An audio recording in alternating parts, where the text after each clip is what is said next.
A poo-poo, a pee-pee, a dicks in the butts.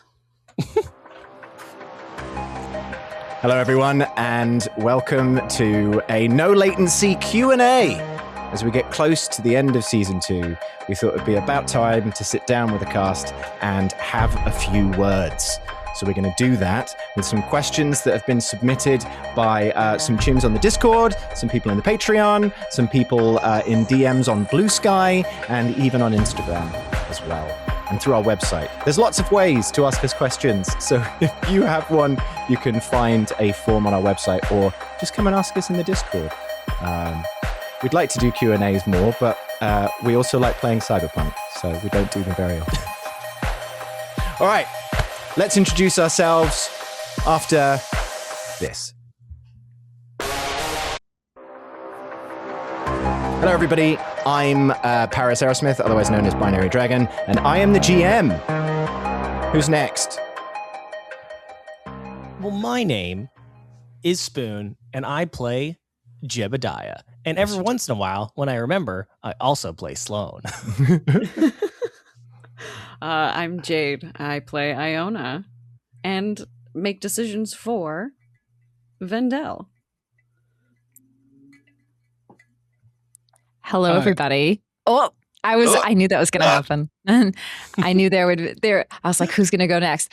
I'll go next. Greetings, everybody. Hello. I am Tracy, also known as Miss Magitech, and I am Vivi, our resident medtech. Also, at one point, Pris. But that's at one point, Pris the Solo. Yeah, which they have come back. Dragon Con. Yes. Ooh. Yes. I'm going to try and get that. It's very difficult footage to work with. We'll see. Patreon. We'll see. Well, everybody, we've got your questions, and we've got retro. We've got retro because I'm an asshole. Retro. Oh, sorry. I just thought I was just forgotten. What? Whoops, that's my bad. Come on, Evan, introduce yourself. Hi, I'm Retro, the forgotten member of this troupe. I just verbally got jousted by our resident medtech and then forgotten by the GM. Yep. Love y'all. Hi.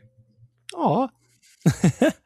Hey, love you. Hey, love you. Yeah, but Evan, you are obviously you play Retro. I do play Retro today, but you also run Save the D8 with Jade. I run Save the D8 with Jade and a bunch of my other friends, and we make D&D stuff, which is the antithesis to this show. So right, yeah. And also to fly back, Tracy also makes things that aren't cyberpunk over at Magi RPG. So you can check out all of that stuff and links to all of the stuff that we're in and all of our socials in the podcast description below. Without further ignoring people, my apologies, Evan, we're going to move on to a few questions. I'm going to go with one of our a great first question from DJ on Patreon, who asked us through Discord. One of our patrons. DJ is such a choom. DJ is a choom. You are correct. A question for all. For your original concept for your character to where they are now, how big of a change has your character gone through? Anyone want to go first? Yeah, sure. I'll go first. Yeah, my character has had a pretty big change, in my opinion, from where I started. Retro originally was going to be super anti-corpo, hates everything that's, like super popular, like very, very punk, anti-culture. And over time, Retro, as he has, gained popularity in doing edge running jobs and making a lot more money and such, has really started to actually drift more towards, I guess, the corpo side, as I've noticed. Because if fans remember, earlier ones, there was a time when Retro almost got literally killed by Nine for wanting to destroy Biotechnica secrets. Mhm. And that now might it's not just have kind of just like, been Nine's fault. No, it's not just Nine's fault. You also weren't allowed to leave yet, if I remember correctly. it's not exactly how I wanted Retro to go. However, the beauty with any TTRPG, and I think it's really great, is that I naturally, through the game and so forth, have changed and not like felt forced. It just kind of went as it goes. So I'm not angry that I'm not what my original idea is, and I'm glad that Retro has evolved to who he is now. Follow-up question. Yes, Jeff. Should we differentiate the difference between kind of like finding your character and how your character has changed Or like developed, yeah. or developed? You know what I mean? Like, Yeah. because like for me, Yeah. for Jeb, I definitely had like a different kind of idea at the beginning that I thought is what Jeb was going to be, but like as it always is in these kinds of in RPGs generally, at least in my experience, the more you play them, it kind of takes like maybe 4 or 5 sessions to kind of like fully understand that character and like make all those tiny decisions that then develop into a fully fledged character. So like originally Jeb was going to be like not anti technology, just like, nah, I don't do that stuff. I like the old way of doing things, and but he became, but that kind of turned into Jeb being dumb, for lack of a better term. Gonna say So No, he's a like, bit of a Luddite, I wouldn't right? say that is like progression or like how my character has changed in playing the game. That's just kind of how it changed in the very first like 4 or 5 sessions. Yeah. And understanding the character. I feel a very similar way. When I first started Iona, I was like, okay. Well, whenever I start a new character that I take really seriously, I'm like, okay, I'm gonna be super like cut and dry, super black and white. Like this is a very severe vision of my character, and then I'm just not like that. And so the more that I play the character, the more of like the squishy human being underneath bleeds through. So I feel like as time has gone on, the severe Iona that we started with has kind of like mushed into a much softer human being. So yeah, so that hard vision, I think, it kind of like faded away. Also, at any point, if anybody wants to add this piece from Truthless to Tracy specifically, which is why I'm adding it. Yes. I can do that. All right, go on, Evan. For Tracy, how did you think Vivi's character arc is progressing? Do you think she is going to end up full-on villain arc? And does she still like Domino despite the mommy comment? It does.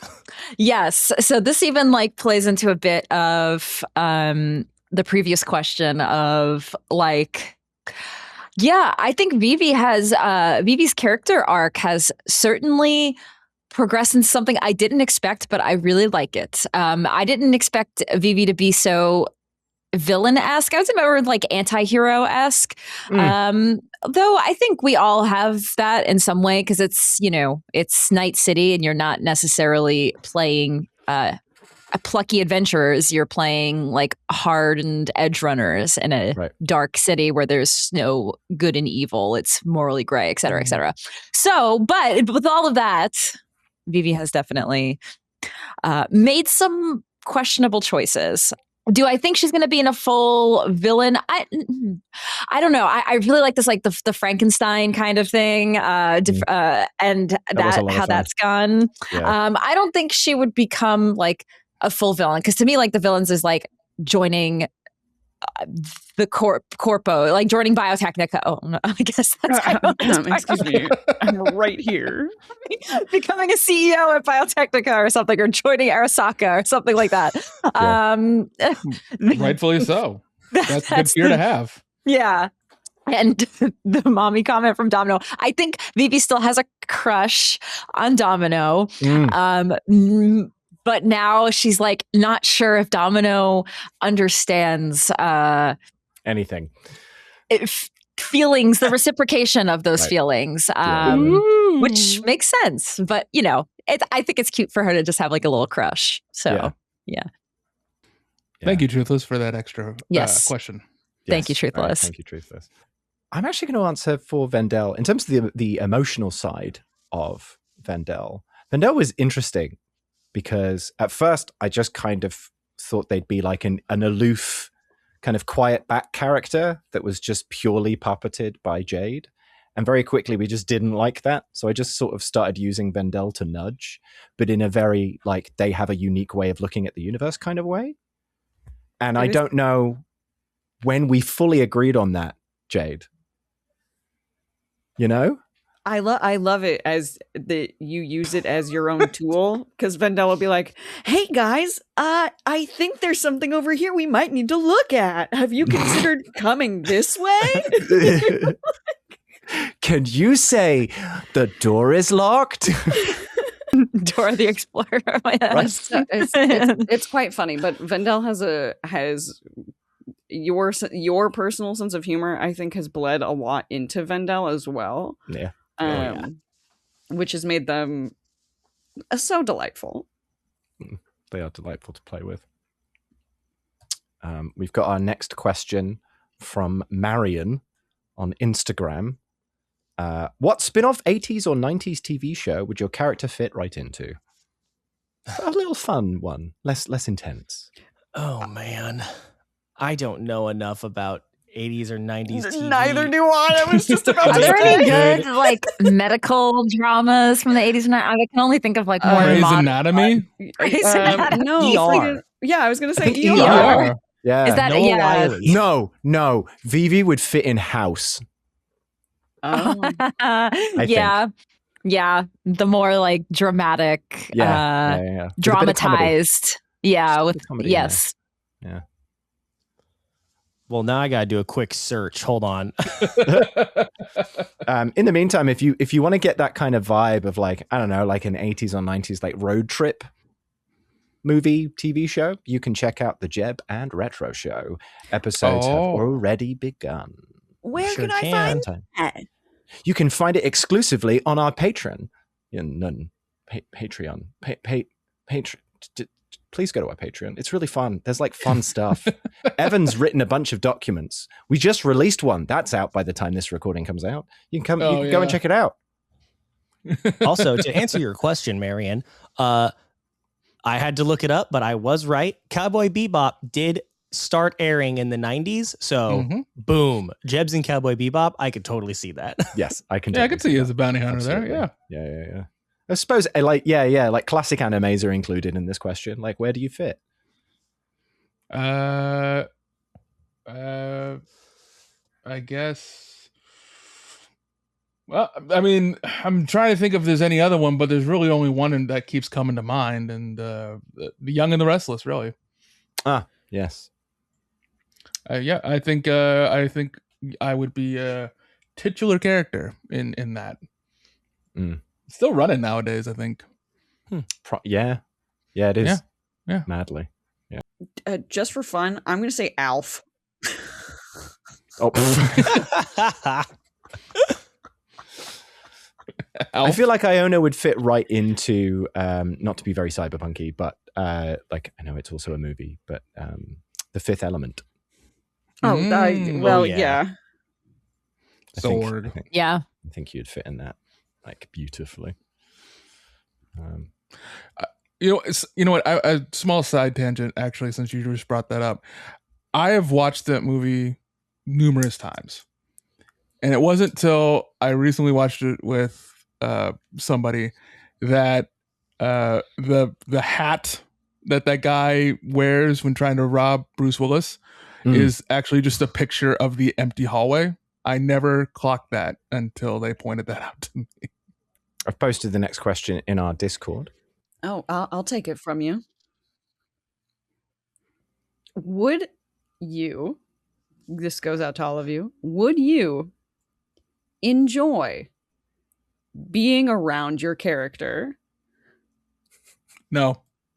All right, this is a trick question because if suddenly the character that I created, I was able to hang out with, I'd have so many questions. Like, how did you come into being? Did I just happen to create a creation that lines up perfectly with this person that I'm meeting? Or is this like a time skip situation in which I am like now in cyberpunk? Also, that seems terrible, to be honest, but I guess we're getting there slowly in real life. So maybe it's good to get ahead of things. I've got really, really bad news for you. Because if you were hanging out with yourself, Jeb would have no answers to any of those questions. That is also true. Yes. You'd ask him, like, I don't know. Like, he wouldn't know.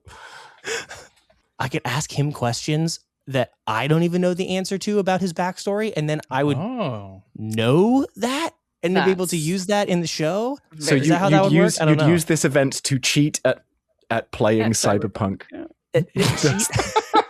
Wow. Cheat at writing a character. That's so funny. Writing is hard. I'm just going to rip a tear in space-time and talk to a fictional character in another dimension. It's the only way. Tracy? I mean, I would be happy to be around Vivi. For real. Vivi seems like a party. Not to... Vivi seems like a fun time. Yeah. Vivi's got a good vibe. Yeah. Now, other members of the group, I don't know. Just say. Not naming any names. No. Name names. Name names. I mean, okay. Look. Let's just be honest.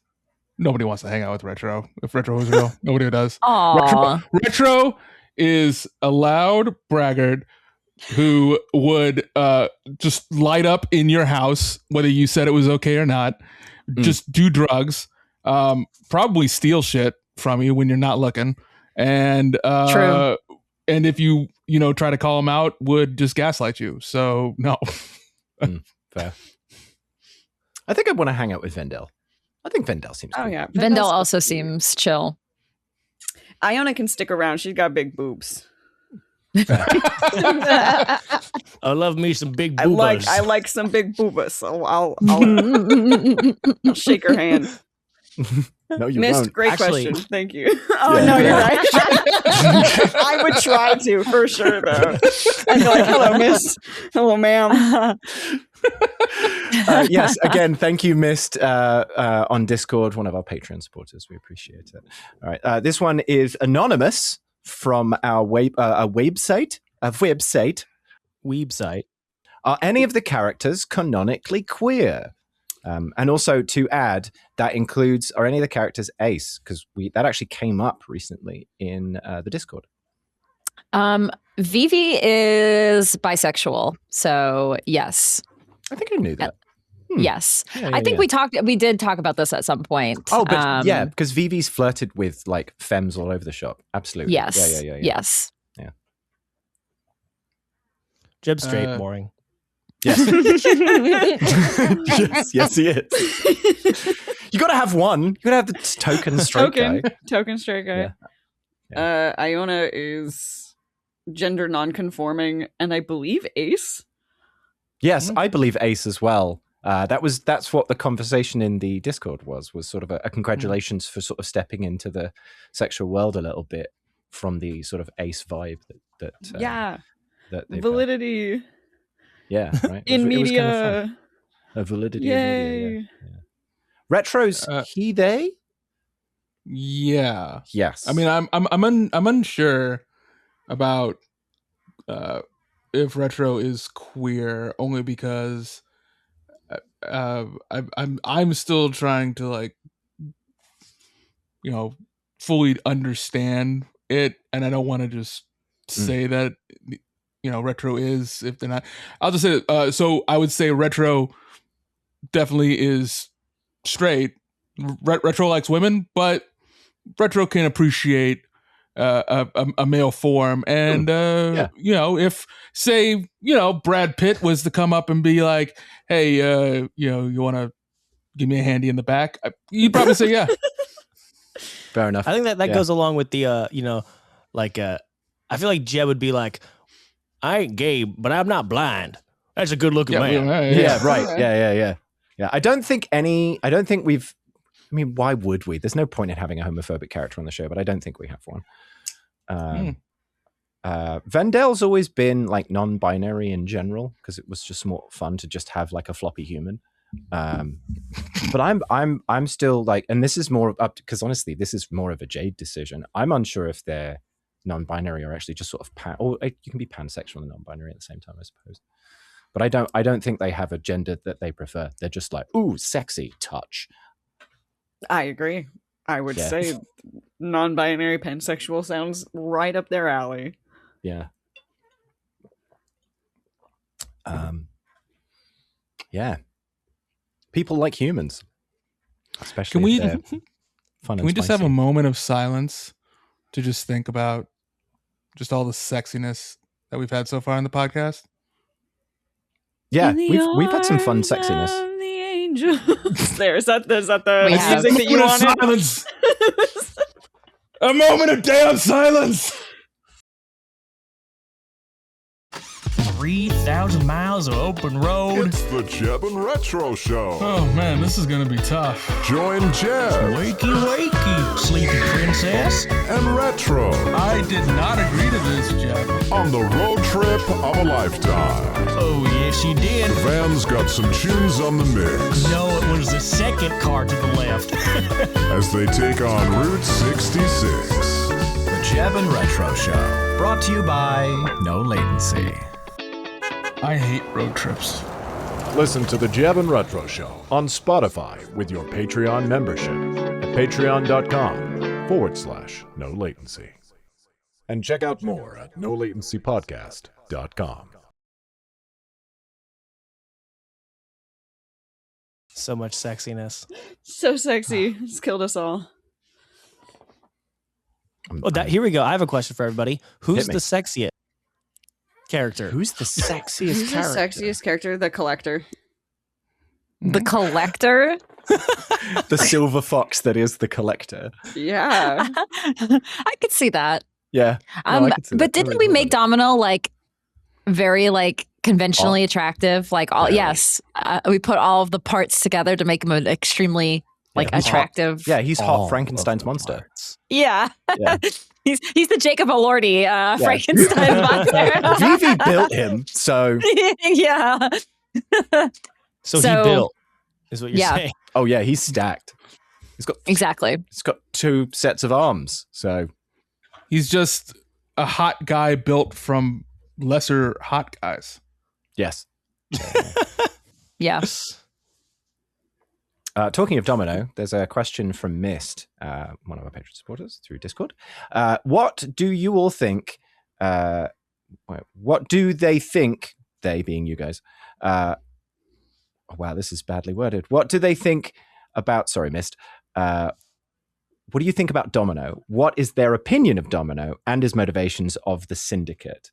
And his motivations and of the Syndicate. Second, what do you think about yourselves at this point in the story? What everyone has done or continues to do, the horrific things. Do you see yourselves as good people in your PCs, victims of circumstance, or just an expected inhabitant of Night City's population as it brings you into darkness?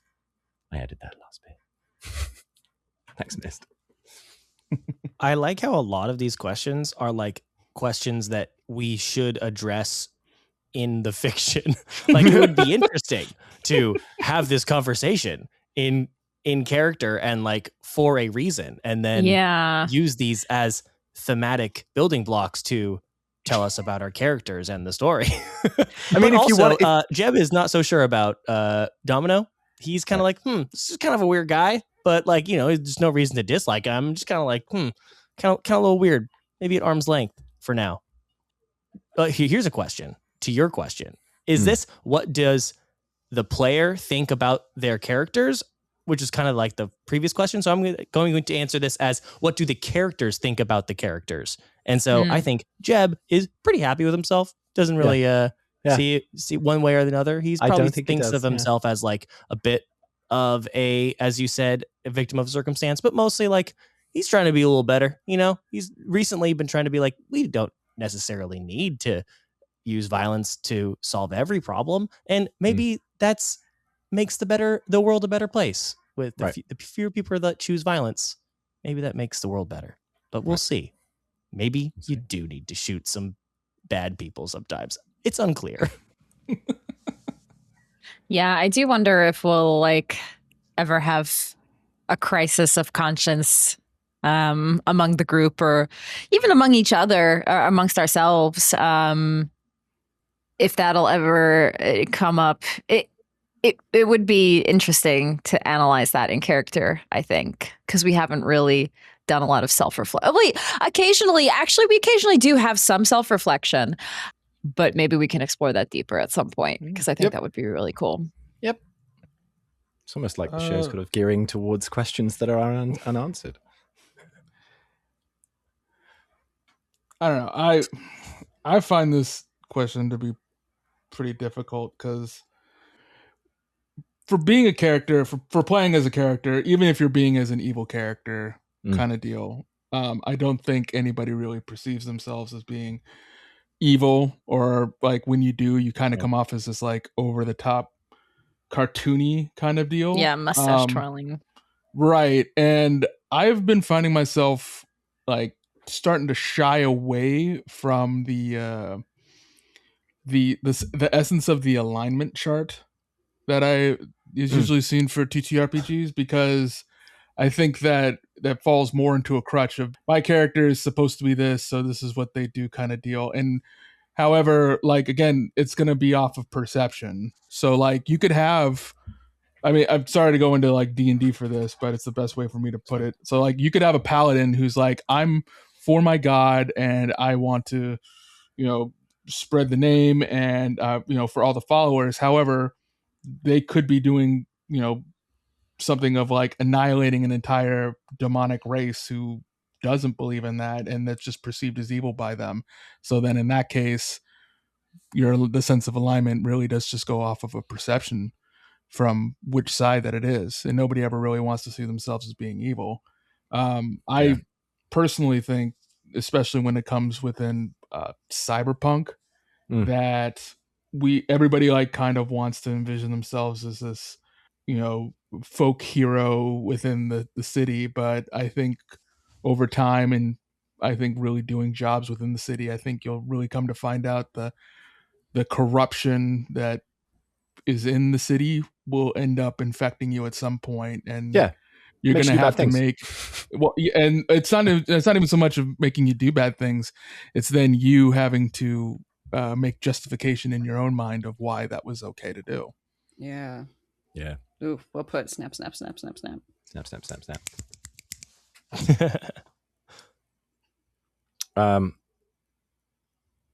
Is that everybody answered? I think that Domino has his own intentions that I believe are good. So I'm following him. Yeah. Because I trust him. What if Domino ends up like becoming there are little inklings every once in a while. We'll be standing here as a team, and we look over at Domino, and you're like, is there something going on there? Right? Yeah. It's kind of scary to think about. Did we do that? Or was he just like that all along? So yeah, there is that. Nature versus nurture. I don't know what y'all are talking about. That handsome fella can do whatever he wants. Fair enough. I'll say nothing because obviously I know the answers to these questions. And those are things, Spoon, that we will keep in the show. How about that? Deal? Love that. Cool. This one actually came through the website. It's not a question, but it is Very cool. If you ever have an idea that you think would be cool on the show, please submit it like this, or like let us know in the Discord, because like it's a very cool homebrew. And also the person, that's not a real name, but that's a person that sent us a message. Abby Normal Abby Normal? Abby Normal from the website. From the website. Love Abby. Yeah. You know, Abby Normal from the website. Yeah, from NoLatencyPodcast.com. Check it out right now. Shameless plug.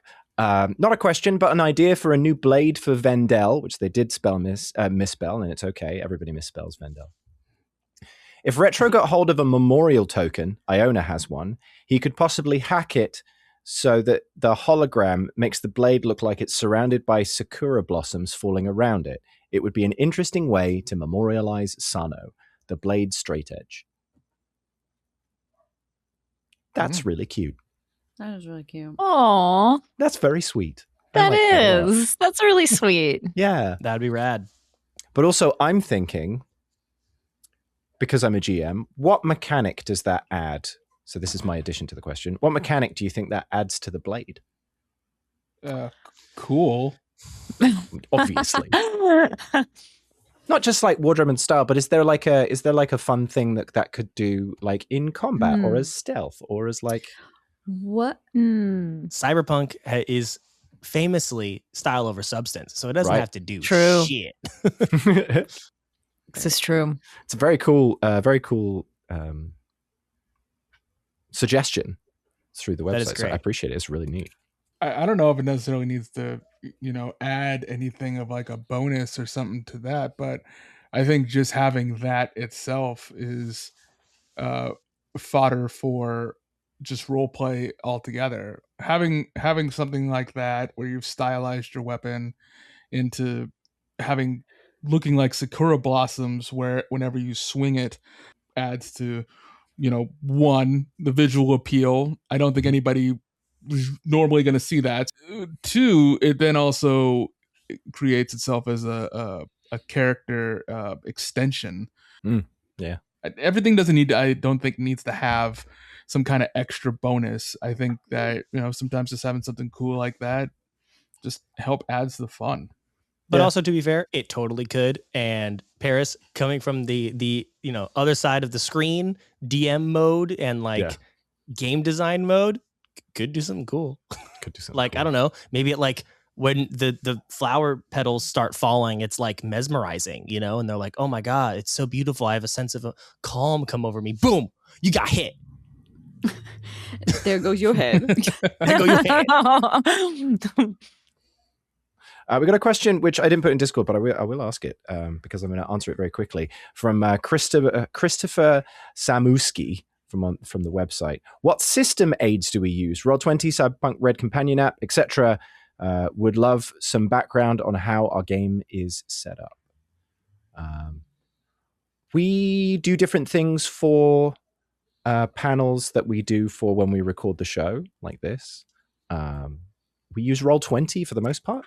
But do you guys use any other tools? Demiplane. Mm-hmm. Now that Demiplane has the ability to build character sheets for Cyberpunkred, it's very useful. I'm a big fan of Demiplane because they make it very easy to build a character sheet. Like, it kind of takes you through it where you don't even have to like do the calculations yourself. They have it all like laid out for you. And same thing for when it like you get experience and you want to spend the experience. I just find it much easier to track that on Demiplane personally. Oh, that's what you like about Demiplane? Yes. Yeah. Oh, and the Nexus is amazing. Like being able to like just search up things. They just have a very great comprehensive Nexus for Cyberpunkred. They do. To search up like things when you need it on the fly rather than like scouring through books. Big fan. No, I was going to agree with you full on disclosure, both Tracy and I are authors of some of those books, which I think legally we have to say, but we are not sponsored at this particular moment in time, I don't believe. But if we are, there'll be a discount code below. Well, one of the other things that I also like about Demiplane, because I was also going to say the Nexus before you caught me, Tracy, was that in the demiplane on the character sheet, it also gives you a list of actions that you can do. And I just checking the amount of actions on the demiplane compared to like what the regular paper sheets that we have and such, and explains everything of what they do, and it's already pre-set up. Is amazing. I do believe there was a recent recording that we did that I was using I was using Demiplane. Yeah. And I was like, can I do this? Because it's on the sheet on Demiplane that says that I'm allowed to do it. Yeah. And yes, as far as other tools, and hopefully I don't sound too robotic, because I seem to be having a little internet hiccup. When we do meet in person for like our panels and our games that we run at like Comic-Con and things like that, a lot of us do use the cyberpunkred companion app, so we don't have to like bring like a laptop or a tablet or something. It's like very easy on mobile. They have a great mobile app. I'm just a big fan. I love these great tools that are made for Cyberpunk. It just makes like there's so many good tools for Cyberpunkred, and it makes it so easy to run and play no matter how you want to do it. So I would consider that, because it's another one where it builds the character for you very, very easily. And very easy to access, very easy to use. So we are hashtag blessed to have great tools for Cyberpunkred. the tool I like from the GM side, I don't know if you've played it around with it much, Tracy. Have you? Yes, I have actually. Yeah. It's pretty great. It's fantastic. I love being able to, because when we get guests on the show, I just say, hey, download the companion app because it's free. Create a character, and here are the like basic breakdowns, and you put those in the first page and it follows along, and then I say just send me the code, and then I have it, and I can go, if they've done something wrong or whatever, I can like vet it for the recording or whatever, or the panel. But apparently if you're on the same Wi-Fi network, you can also run initiative through it, which is pretty cool. So I didn't know that. That's awesome. Because we tried to do it at Comic-Con, but the Wi-Fi was terrible. No, we tried to do it at Dragon Con because we're all we're travelers, we're around, and we couldn't get it to work because the Wi-Fi at Dragon Con is a nightmare. But yeah, for an in-home game, I'd recommend using an app, like especially the GM. It organizes so much, and with crunchy games like Cyberpunk, it makes the crunch very accessible, even if there is only one thing in education. Yes. Animal handling. Agreed. Yeah, I think it's that. Animal handling's in a category in its own, I think. Yeah, at least on Roll20. Good question. Thank you. Thank you very much, Christopher. But we're going to go scroll up a little bit. There's a question from DJ on Discord. On the topic of dating, what would be each character's dream date? Just someone who likes to listen to my stories and enjoys being around me, I suppose. A nice drive, Jeb. Nice drive would be nice. Yeah. And someone who's not allergic to birds. Yeah. Can you do? Are some people allergic to birds? Mm-hmm. Birds aren't real. That's true. You're allergic to dinosaurs. Did you guys know that the birds in Fallout 4 aren't real canonically? Yeah. I did not know that until today. That's a side thing. Don't worry about that. Jeb, that's the joke. That's the joke, because the whole birds aren't real on the internet, and there's also supposed to be robots. Oh yeah, surveillance tools.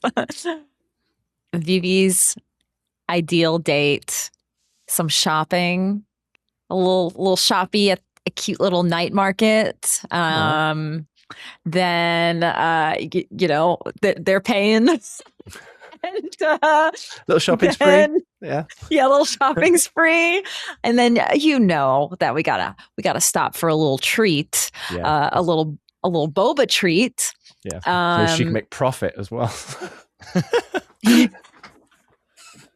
There's a lot of advantages of this. And then, maybe a nice like rooftop view somewhere that like find a little spot to see the city with a nice view. That sounds like a great date. That does sound nice. That does sound nice. I'm realizing just now that when they meant what is their date, they didn't mean the person, they meant the activity. But I think, I Jeb, could but take it also as that's a either. very Jeb response, so I love it. Yeah. My answer is April 25th because it's not too hot and it's not too cold, and all you need is a light Amazing. jacket. No, I'm thinking 2 bottles of sanitized water. And if this is a dream date, what if we're in the great sterile expanse of space? Oh. Iona likes space. I do, unfortunately. I think I like space. Interesting. We got a little taste of space, and I that's did. it. That was I fun. I honestly think it was the adrenaline from None the of you had activity. to stare into the abyss. Yeah, No, but Retro did. but listen to that episode. It's good. You might get it. You might get it. It's space. It was a good episode. I loved that. That was a fun arc. I remember when I decided we were going to space. And I was like, I don't know what they'll do, but they'll do something. And you did a lot of things. We did space. Yeah. We've got another question from Marion on the website. If you could have an item your character has used in real life, what would you want from their inventory? Can I have something from Vendel? Go on. I would like the rollerblade feet. You want the Oh. rollerblade feet? Imagine if you don't have to clean out from in between your toes every day, and you can just roll around wherever you go. It's like adults are very cool when they wear Heelys. So True. Fact. Well, that didn't sound very nice. No. Here's the thing. I'm with Jade. no, but on like this. cool cyber feet would be you need cool. to- No, you're right.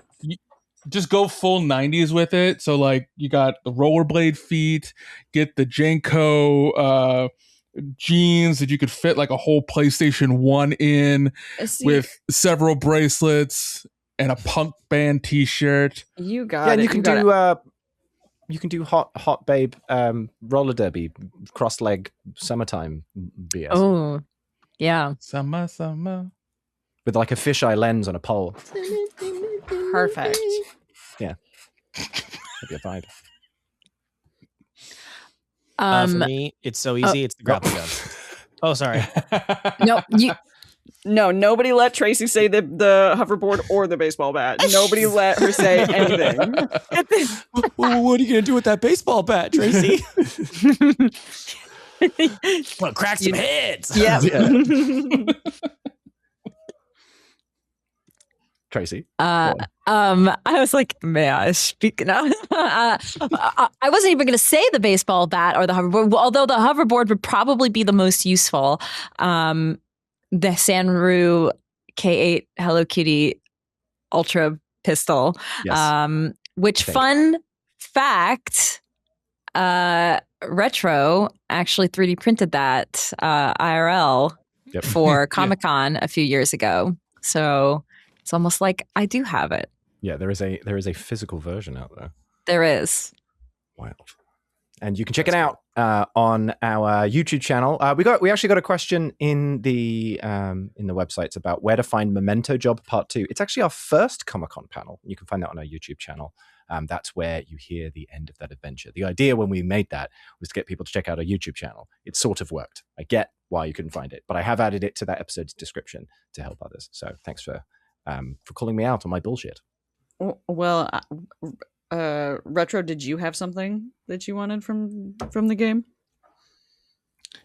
Yes. I would really like Eddie's. Just money. Fair Just give me enough. my money. Yeah. Fair Honestly, enough. Yeah, because Retro's fucking rich. a useless frank. currency for today. Yeah, right. I mean, should I just go ahead? Eurobucks. Should I just go ahead and just say I don't think anybody else here knows how much I have. Do Should I it. just say it? How much you got? I have over 28,000 Eddies. Yeah. What? Right. Yeah. Jeez. Well, I just make everything. Why do I have to spend money on it when I can make it Yeah. myself? Just been hoarding all of the Eurobucks that we've been making. Oh, Well, wait. here's No, my- Christmas happened. You have to pay rent. But yes. Tracy, Yeah, here's take the thing. that. I'm not a planning lot. on investing a bunch of my money into Pokemon packs and just start popping them open.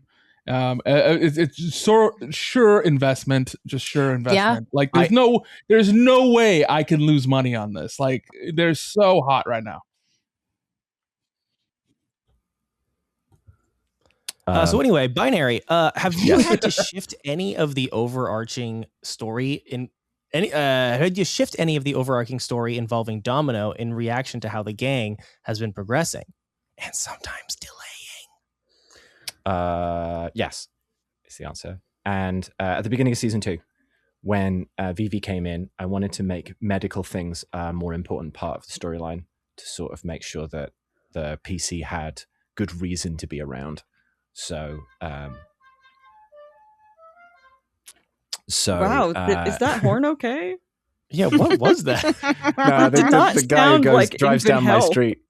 No, it's not. He has to replace the air, I think.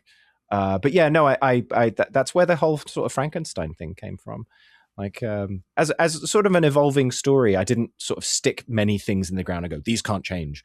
When it comes to like the story, the overarching story, it is very, some of the stuff is very improvised against what you guys do, I suppose, which I feel like it keeps it fresh. And every now and again, somebody will say something errant in the Discord, and I'll be like, "Oh, that's a good idea. I'm steal that idea." And you should do the same thing. When you see or hear a good idea, you should steal it, because this is a game we make up with dice and nobody cares. Like, just go and have the fun. I think that's one of the things that's the other thing, is if I start working on an idea and I'm like, oh, like the concept of this is great, but playing it is not fun, then I scrap it. I try and find something else.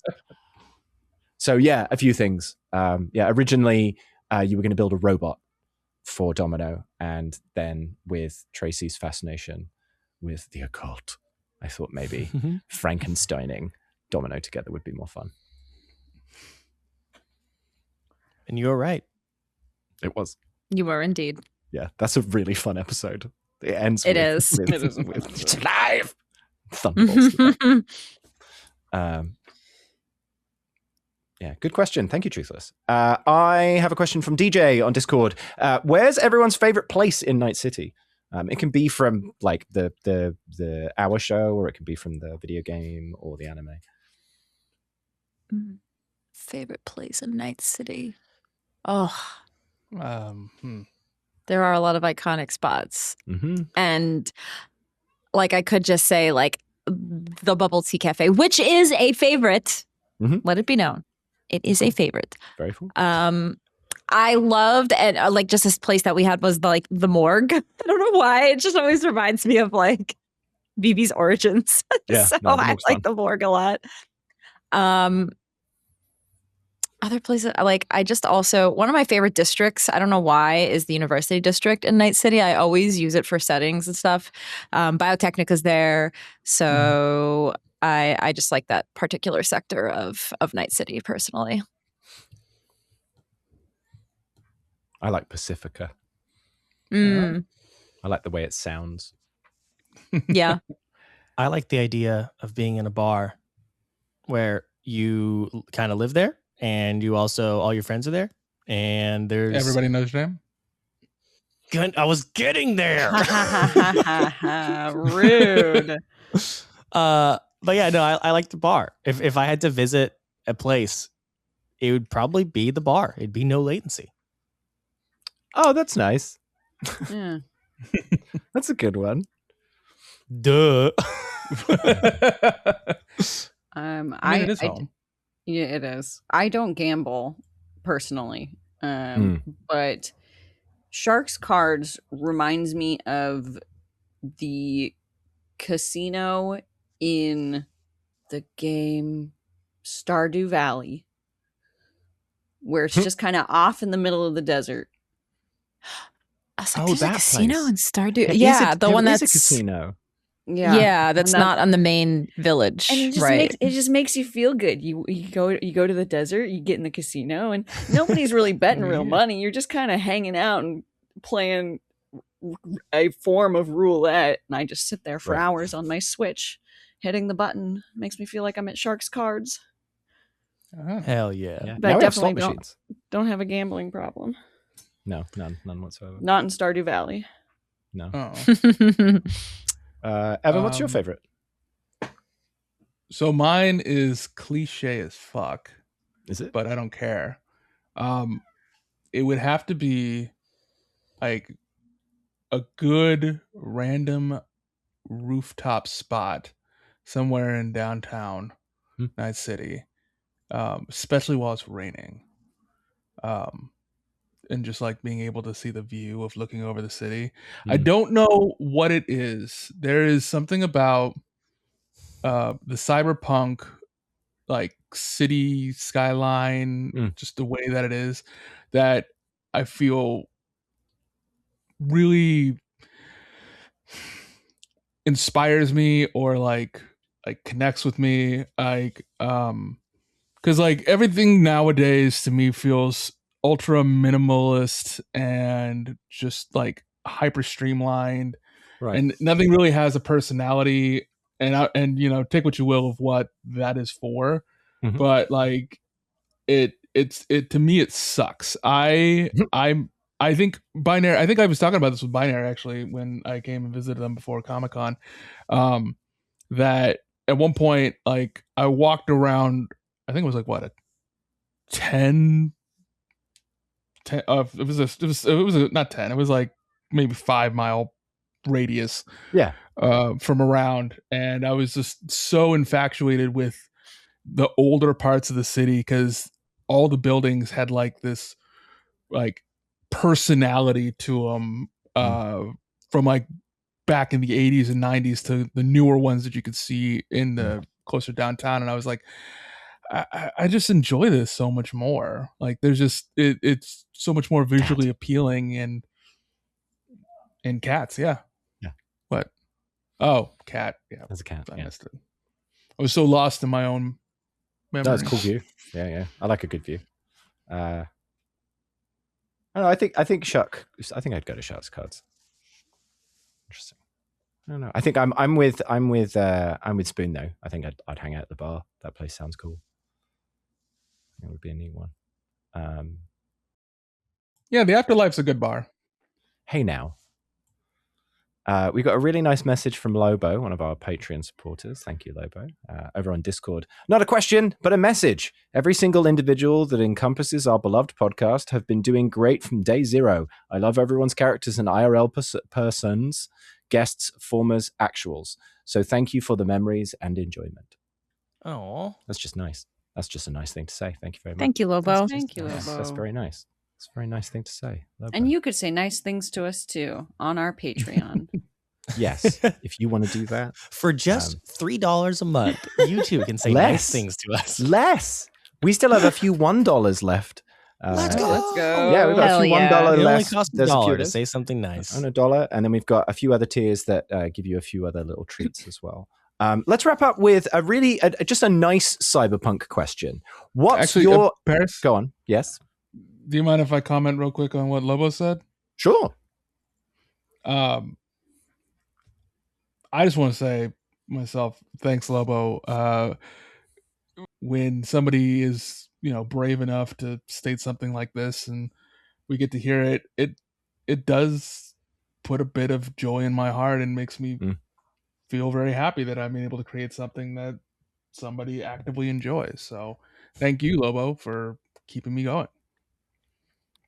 Yeah, no, it's pretty great. We have a really great group of people in the Discord. You should go and check it out. Shameless plug.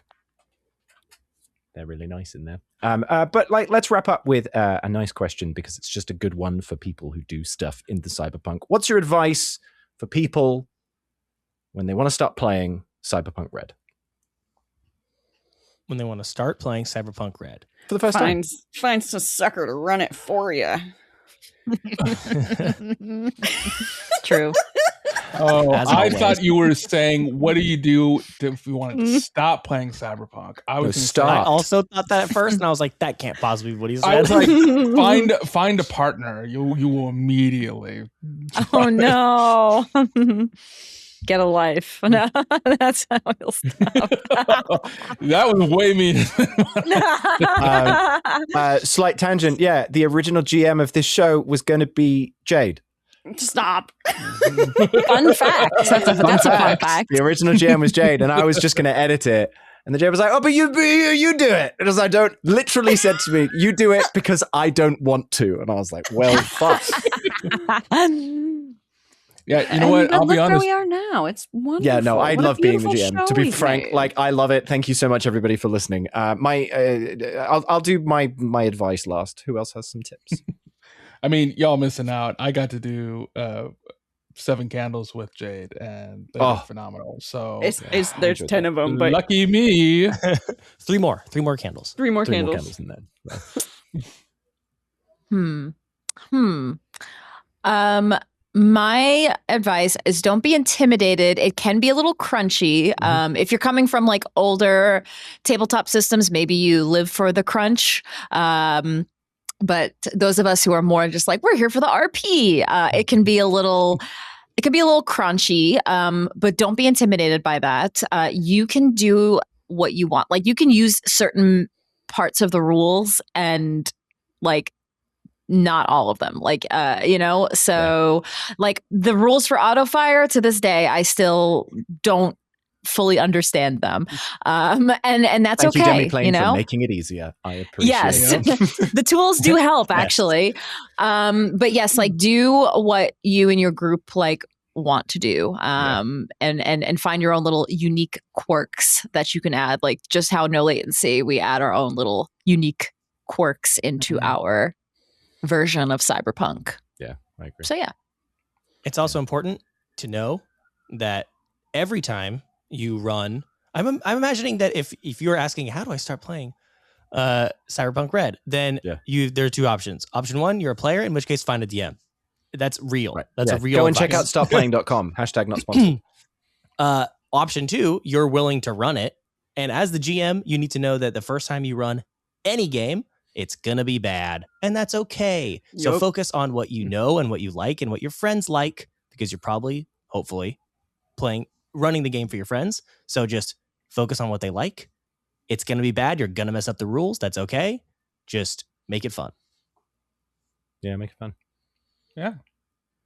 In fact, when you do mess up the rules, it then just becomes the part of the part of the experience with the canon with the crew. If the inside jokes that y'all have. I mean, my bit of advice that I would say, and I feel like it gets said often, but it always feels needing repeating. Don't feel like you have to stay at a group or table if you're not having fun. Yeah. And I mean, like, I know that Cyberpunk is a lot harder to find groups than it is for, say, other systems.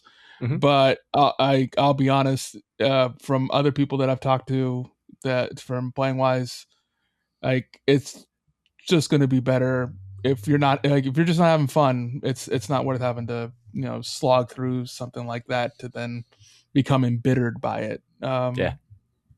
Always find a new one. And you know what? Again, just to go ahead and plug the Patreon, or not the Patreon, the Discord. We do have a looking for group thing, and we have several people who run own a game on a regular basis. Yeah, you can check them out. And they're a table that's always interesting in seeing what you have to say. I believe a bunch of people in there who wants to play.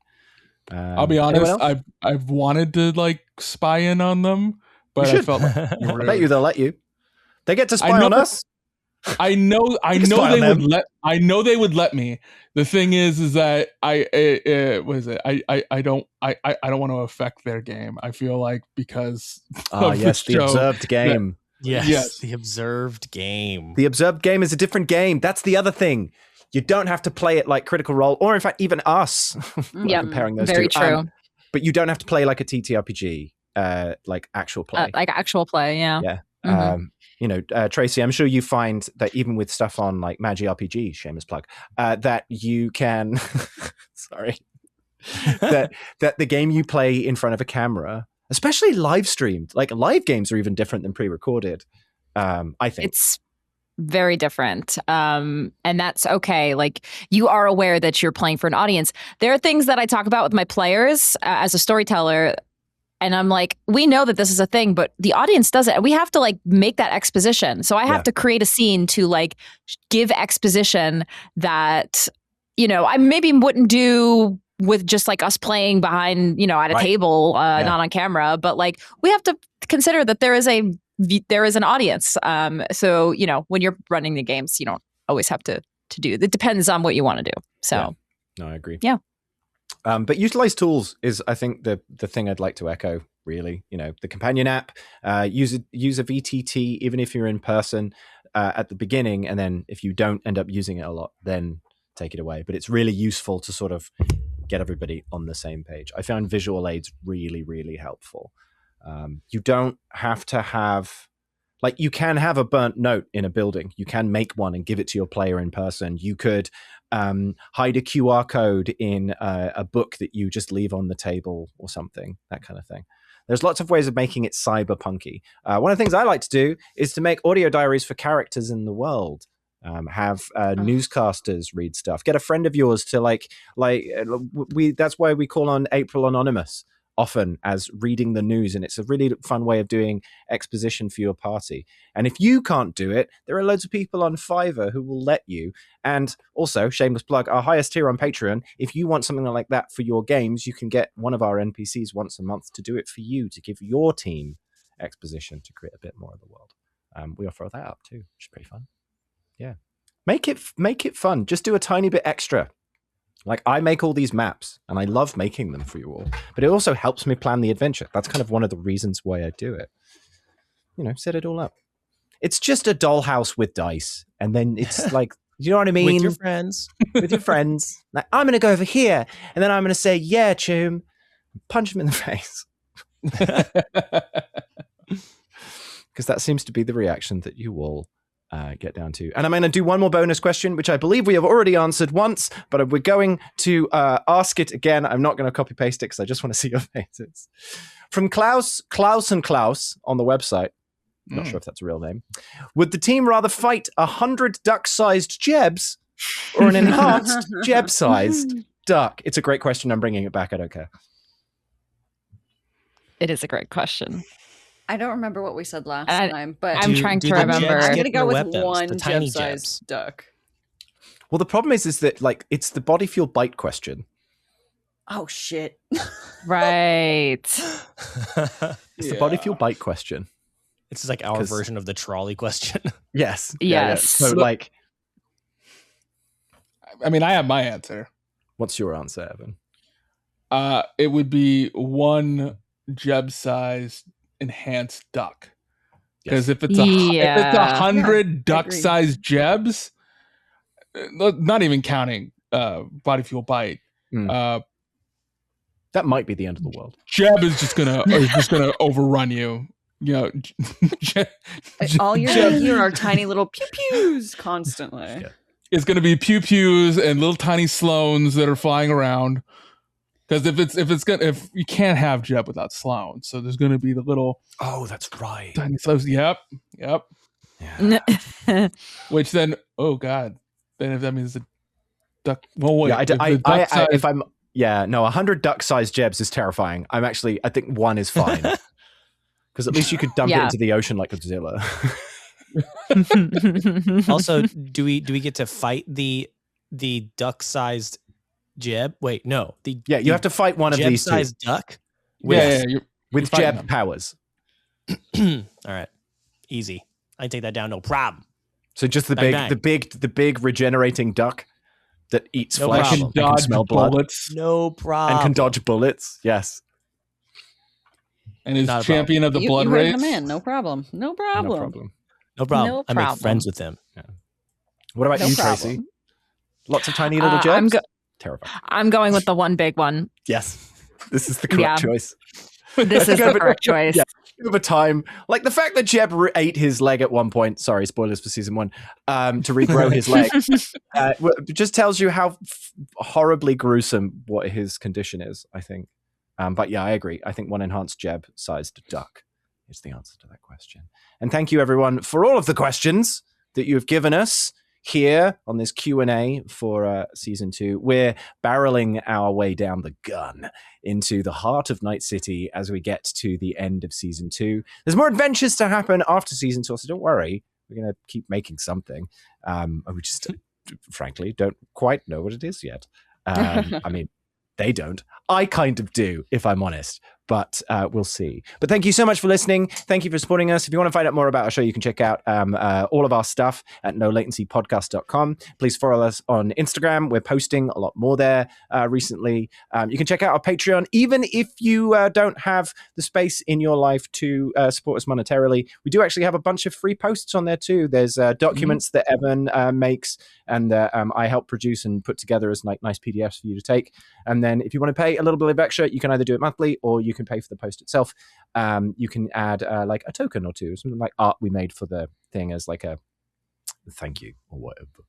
But you can check out all of that stuff on our Patreon. It's really cool. You can come and check us out on our Discord. We hang out in there fairly often. I'm always keeping an eye on it. And Evan, you had something to say? I was going to say, I mean, you put a ton of work. I just write it. You actively like put all the visuals and make it actually look pretty. Yeah, it's fun. Yeah. I want the maps to be nice. I want it to be fun for people to play on. Yeah. So no, it looks great. That way it doesn't just look like some Google Doc. Yeah. Yeah. And of course, don't forget to check out Save the D8, which is by Evan Christopher. Go and check out Magi RPG, both their YouTube channel and their Twitch. Thank you. Why are you not following both? One of them's a subscribe, but you know the vibe, please. You'll often find me lurking in the background of the Magi RPG Indeed.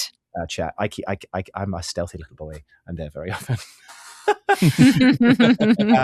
And you can check out some of the other stuff, just by looking us up on the internet. Come say hi. We like chooms, and if you have more questions for us, we'll have more answers right here on No Latency. Everyone, say bye. Bye. Bye. I should have played this already. Oh well. Adios. Put it in post. Cyberpunk rocks. What? It You know does. what? I really like that we didn't go through with the plan of any of us doing copyrighted music except for Paris, who started singing "Summertime" by Will Smith. Oh yeah, but it's under like it's fine. And also, it's legally distinct. I'm ready for the beat drop. Yeah, we're just gonna sit here and wait for it. Yeah, all of you listening, you just listen to silence for it.